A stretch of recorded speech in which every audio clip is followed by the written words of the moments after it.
They say the market is like a relationship, lots of ups and downs, and you're always the last to know when it's crashing.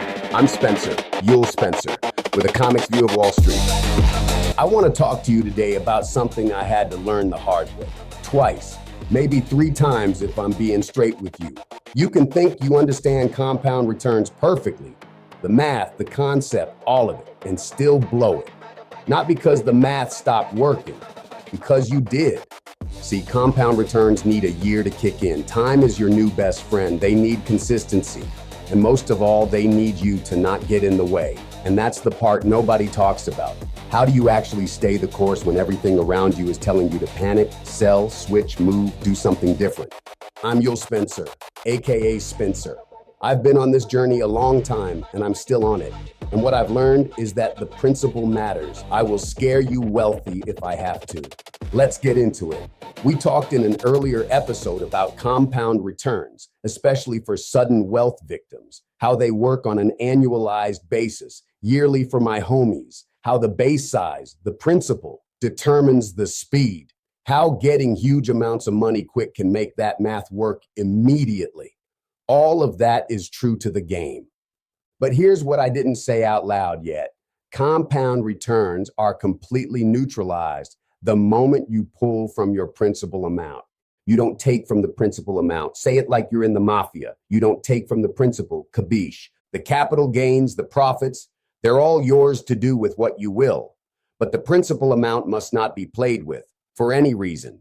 If it's doomsday, then we're all doomed. Still not a reason. Sounds obvious. But think about how many times you've heard someone say they got out before it crashed or took profits and then watched the market recover and run past where they sold while they were still sitting on the sidelines waiting for the right time to get back in. And there's never a right time. And it kind of feels like when you leave the key to your car in the house after an argument. Now you got to go back in. You don't want to, but you do.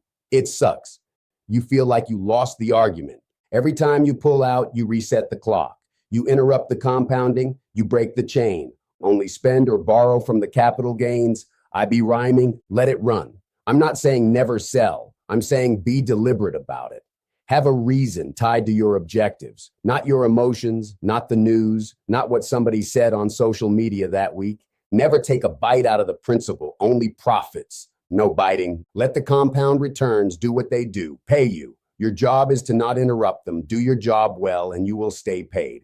Later on, when you stack in racks, you can learn to borrow from the gains and pay back any borrowing with the compound returns to ease the tax burden, but that's another show.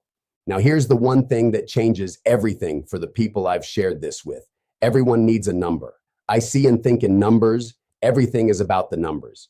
Look, you have a driver's license number, a social security number, a phone number, passcodes for everything. Numbers everywhere. Not a vague, I want to be comfortable. An actual number. The number that if you hit it and let it sit at a reasonable return, say 10% annually, generates enough income that you can live off the returns without ever touching the principal. Boom!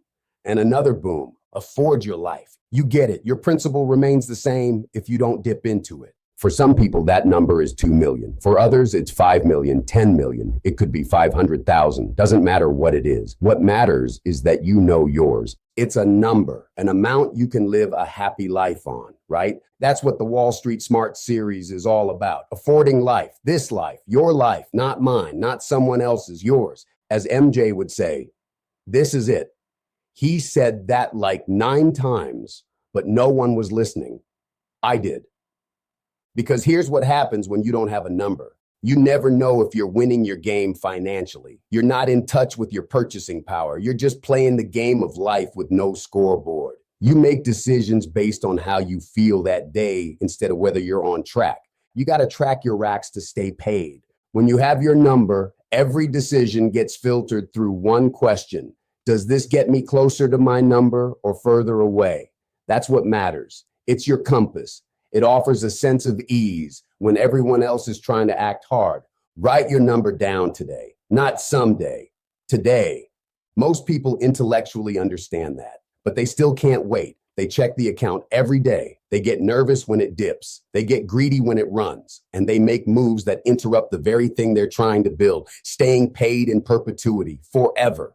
It's why I showed up on the scene. Your principal amount, whatever that number is, stays in place while you live off the compound returns that amount pays you. It is your worth. And I didn't even get into tendies, the dividends. That's on top of the compound returns. The math gets exciting. You get interest on top of more interest. Compounding is sexy, people. Stay consistent. Let the returns compound. Afford your life. That's the whole game. So that's what I've learned about making compound returns actually work. Keep your principal amount intact. Let the returns run. Know your number. Choose consistency over cleverness every single time. And never take a bite out of the principal. Only profits, no biting. Quick reminder, this is for education and entertainment. There's high risk in trading, and I'm not a licensed financial advisor. Always do your own research before you put your money anywhere. If this resonated with you, hit like. It helps YouTube put this in front of more people who need to hear it. Subscribe right here on the channel. We do this every week. Real talk, no Wall Street jargon, just street smarts for the rest of us. I'm Yules Spencer, a.k.a. Spencer. Go get your 1,000. I'll see you in the next one.